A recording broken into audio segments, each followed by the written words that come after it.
जय हिंद साथियों। शिक्षण अधिगम की तीसरी क्लास में आपका स्वागत है।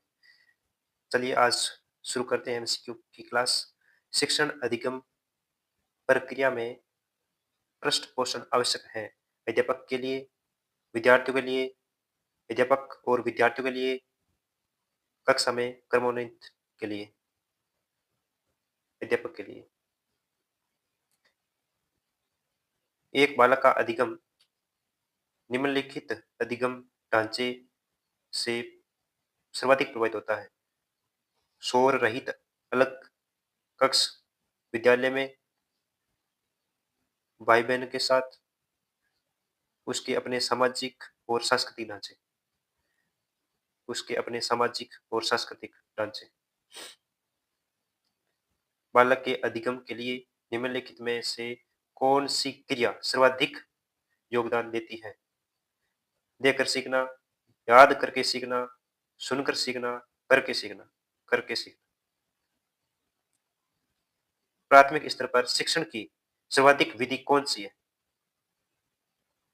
व्याख्यान विधि, खेल विधि, प्रयोजन विधि, प्रदर्शन विधि। तो प्राथमिक स्तर पर शिक्षण की सर्वोच्चतम विधि है, वह है खेल विधि।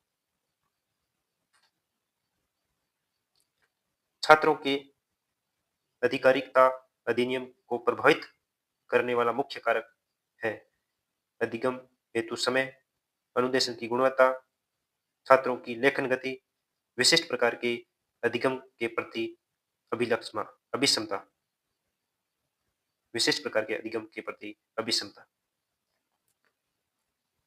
विद्यार्थियों के अधिगम को बढ़ाने वाला वैकल्पिक स्तर है बुद्धि, वातावरण, शिक्षण गुणवत्ता, समय, शिक्षण गुणवत्ता। शिक्षण अधिगम प्रक्रिया के दौरान पुनर्बलन छात्रों के अधिगम पर ऋणात्मक प्रभाव डालता है। हमेशा, कभी-कभी, अधिकांशतः, कहीं, कह नहीं सकते, अधिकांशतः। एक अध्यापक को सहायक शिक्षण सामग्री का उपयोग करना चाहिए। शिक्षण को रुचिकर बनाने हेतु, दृश्य अनुभव प्रदान करने हेतु, शिक्षण को प्रभावी बनाने हेतु, अध्यापक का कार्यभार कम करने हेतु, शिक्षण को रुचिकर बनाने हेतु। अध्यापक यह जानना चाहता हो कि उसका शिक्षण प्रभावी है या नहीं, तो उसे शिक्षण के दौरान ही विद्यालय को विद्यार्थियों को हंसाना चाहिए, लापरवाह विद्यार्थियों को हतोत्साहित करना चाहिए, कमजोर विद्यार्थियों को निष्कासित कर देना चाहिए या सुसंगत प्रश्न पूछने चाहिए, सुसंगत प्रश्न पूछने चाहिए। शिक्षण प्रशिक्षण का मुख्य उद्देश्य है शिक्षण व्यवसाय को प्रति प्रेरित करना, शिक्षण कौशलों की दक्षता विकसित करना, विद्यार्थियों की पहचान करने की योग्यता विकसित करना, अध्यापकों की बढ़ती मांग की पूर्ति करना, शिक्षण कौशलों की दक्षता विकसित करना। जटिल तथा कठिन विषय वस्तु का शिक्षण कराना चाहिए छात्रों के अनुसार, खंडों में, बाद में, बीच बीच में, खंडों में।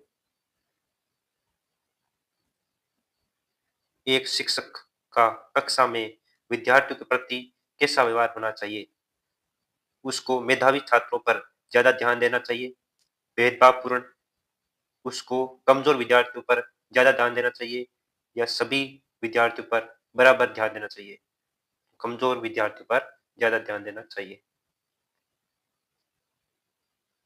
यदि आपकी कक्षा में एक बच्चा ध्यान नहीं दे रहा हो, तो आप क्या करेंगे? उसे दंड देंगे, उसका ध्यान आकर्षित करने के लिए प्रश्न पूछेंगे, उसे ध्यान देने की कहेंगे। उन बच्चों को उदाहरण देने तो ध्यान देते हैं।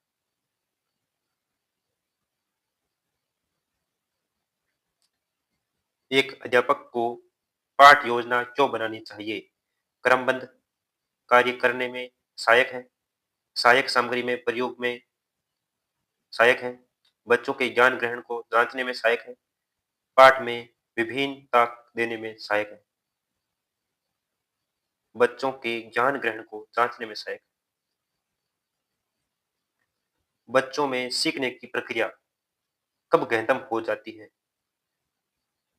उनकी क्रिया द्वारा सीखने को प्रोत्साहित किया जाए, समस्या समाधान में संलग्न हो, उन्हें स्वयं करने के लिए स्वतंत्र छोड़ दिया जाए, अच्छे से अच्छा करने के लिए बाध्य किया जाए, उन्हें क्रिया द्वारा सीखने को प्रोत्साहित किया जाए। निम्नलिखित में से कौन-सा गुण अपने छात्रों में सर्वाधिक पसंद करेंगे? जिज्ञासा, आज्ञाकारिता, सहानुभूति, सहयोग। जिज्ञासा। कौन-सी प्रारंभिक क्रिया कक्षा आरंभ करने से लिए सबसे कम उपयुक्त है? झंडा का अभिवादन, गृह कार्य देना, दिनचर्या की रूपरेखा बनाना, संक्षिप्त शैक्षिक प्रतियोगिता कराना। झंडे का अभिवादन। छात्रों की खेल में रुचि पैदा करने के लिए क्या करेंगे? आप स्वयं उनके साथ खेलेंगे, खेलों के महत्व पर भाषण देंगे, जाने-माने खिलाड़ियों के उदाहरण देंगे या टाइम टेबल में खेल के लिए एक पीरियड रखेंगे।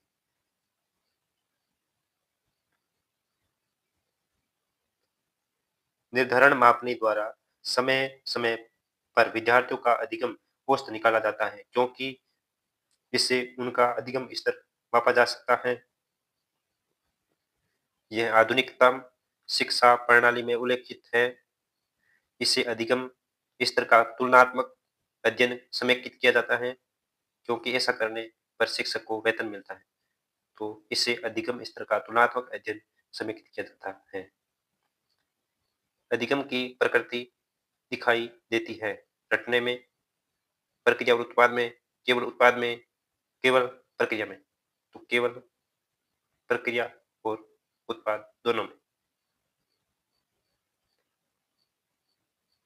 प्राथमिक स्तर पर कक्षा अध्यापक प्रणाली विषय अध्यापक प्रणाली से अधिक उपयुक्त है, क्योंकि विद्यार्थी विभिन्न विषयों का सहसमय संभव है, न्याय संगत गृह कार्य संभव है, अधिक अध्यापक विद्यार्थियों संपर्क संभव है, विषय ज्ञान का विशिष्टीकरण संभव है। तो अधिक अध्यापक विद्यार्थी संपर्क संभव है। Thank you. मिलते हैं नेक्स्ट वीडियो में। जय हिंद, जय भारत।